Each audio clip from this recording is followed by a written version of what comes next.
The man with the mallet cackled from the top of the valley. He fixed his eyes on me and smiled.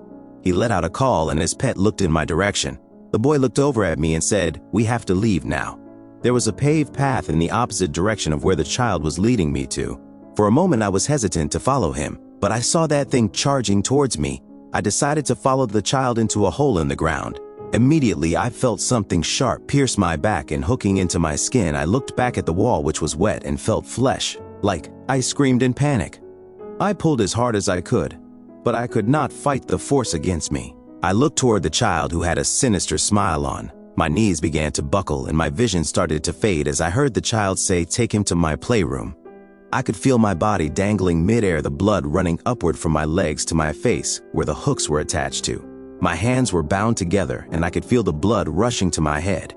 I could hear the music playing in the background, but it was in reverse. There were several bodies hanging in the same style as I was, but they were badly decomposed. When the boy entered the room, they all began to scream. He was holding a knife and a mallet. My heart began beating very fast as he locked eyes with me and with a sinister smile snarled his teeth. He slowly walked toward me as he hummed "Mary had a little lamb." I began to panic and desperately tried to unhook myself, his grin widening more and more the closer he got. I screamed, "Please someone help," as I bent upwards towards the hooks in my legs, but there was no way I could unhinge myself from them.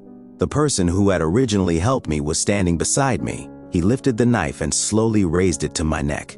The blade was so sharp I could feel it cutting into my skin as he pressed it on my neck. He said, "Don't you recognize me? Figures you never paid attention to details in life. It's certainly not going to change in death. If you're trying to redeem yourself, then you're not far. I know a shortcut. I will lead you back to the path to earth." I had no choice but to trust them. He led me